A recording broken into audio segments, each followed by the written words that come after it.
Hey folks, we're here today to show you guys how to do the install on all of your horse stalls. We're going to start out with these pieces. You're going to have a door stop. You're going to have a door handle, a bolt for the handle, a bolt for your door stop, and your bearing bracket for your door. In order to put these parts together, you're going to need a 3/4 inch wrench and an 11/16 wrench to put everything together. Horse stall connectors, there are several different ways that people hook up their horse stalls. So make sure that you talk to your salesperson and kind of give them an idea of what you're wanting to do so that you can get the correct stall connectors. We're going to do a simple single stall here, so I'm going to use a two-way stall connector on all four corners. We also have the three-ways and the four-way stall connectors available. Over here is our stall back. All of your connectors will be inserted into the bottom of the stall.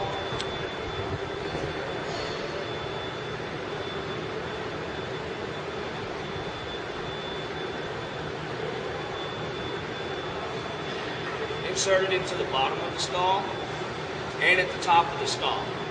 So we're going to lift this first piece.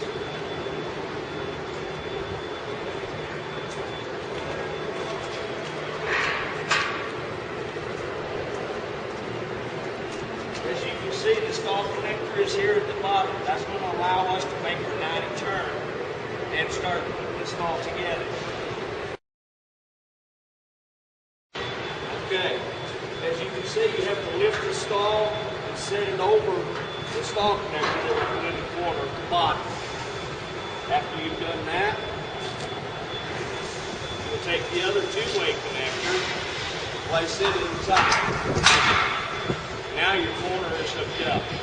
You'll repeat the same steps all the way around until you get your stall standing in the air.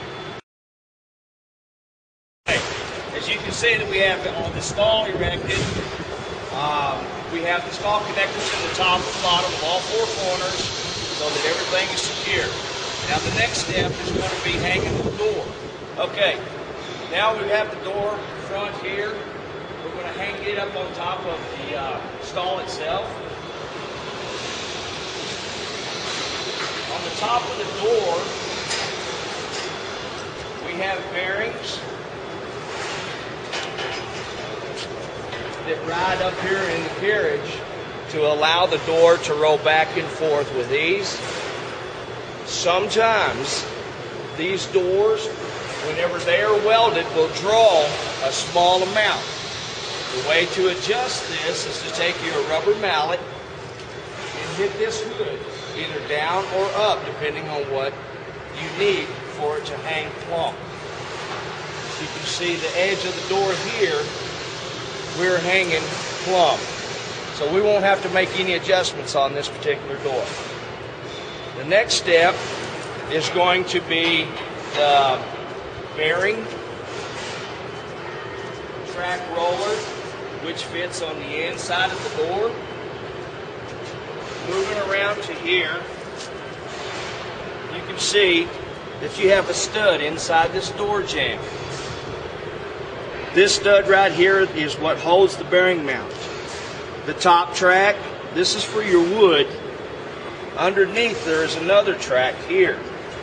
This is what allows the bearing to slide back and forth on your door. So we're going to go ahead and mount our bearing door track roller right now. We have that tight. Now, the next step is going to be the door stop. The door stop is going to mount just on the other side of the door. As you can see in the front of this frame, there's a pre-drill hole right here in the corner. That is to accept the bolt for this door stop to mount in line with the door jamb so that you don't have to worry about any animals getting cut or hurt. Okay. The door stop is tight. I'm going to slide the door to make sure that it lands here correctly. If not, that means that the bearing hanger back here for the door is either pushed too far out or not out far enough. You can make the adjustments at the bottom of the door with that bearing that we just placed on that side of the door jamb. This one lines up good, lands like it's supposed to. Now we're going to come up top and we're going to hang our door handle here.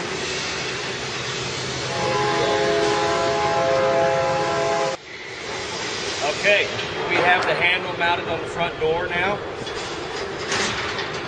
Close the latch. You can see here that it does have the locking option already on the stall. Door stops in place. The bearing track roller's in place. Everything's in order. Now we're going to install our fence feeder and move on from there. Okay, well, right here is a 3/8 carriage bolt. Has 2 washers on it. Comes in every kit as well. That is the one that goes right underneath our feeder latch. Now what this is going to do is this is going to take up enough room to where whenever you tighten it up and you release your latch on your feeder door, the horses cannot kick it open enough to make it come out of these pockets here on the stall and the feeder to come loose.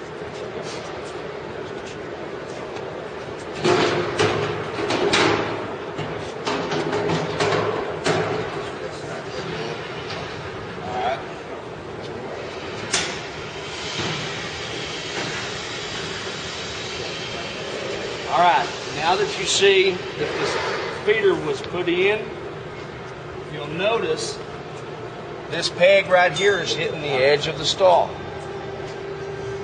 These pegs right here are caster camber.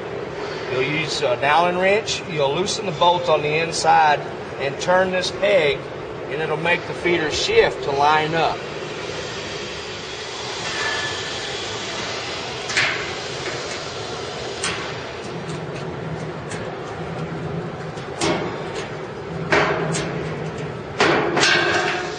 Okay, we've made adjustments on this caster and camber and this one on the other side. Sometimes we will get a stall feeder that is still just barely raking. In order to get rid of that, being that there is no more adjustment on this pin or this one, you can grind the edge of this pin here to make it fit like you want.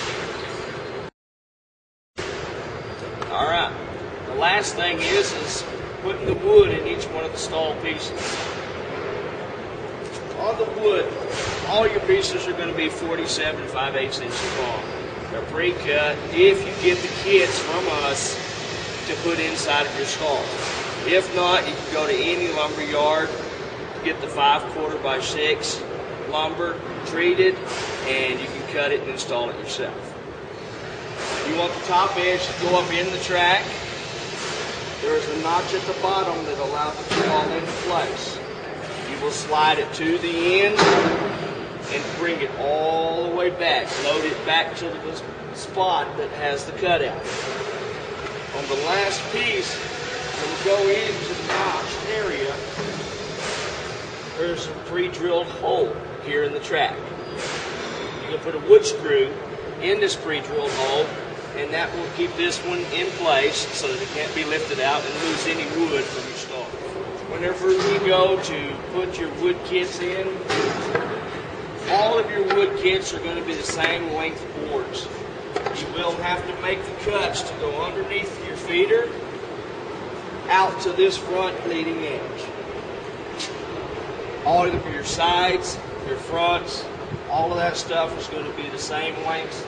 This one right here, you will have to cut for each of your stall fronts, as well as your doors. Your roll doors is going to be smaller as well. So you're going to have to cut for each board that fits inside the door on the horse stall. What we're also going to do is I'm going to pull this connector out,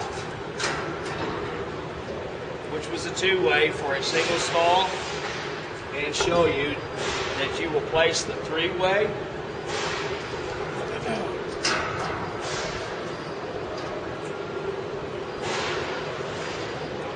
in the top, just like that, so that the front can continue out to start with the next bay. Okay, this is going to be the back corner.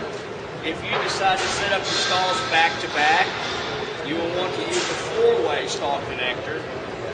Place it here in this corner so that you can still bring your center out, and you can bring your side back for your next bay. You will put the four-way connector in the top and in the bottom down through the middle, setting your stalls up back to back.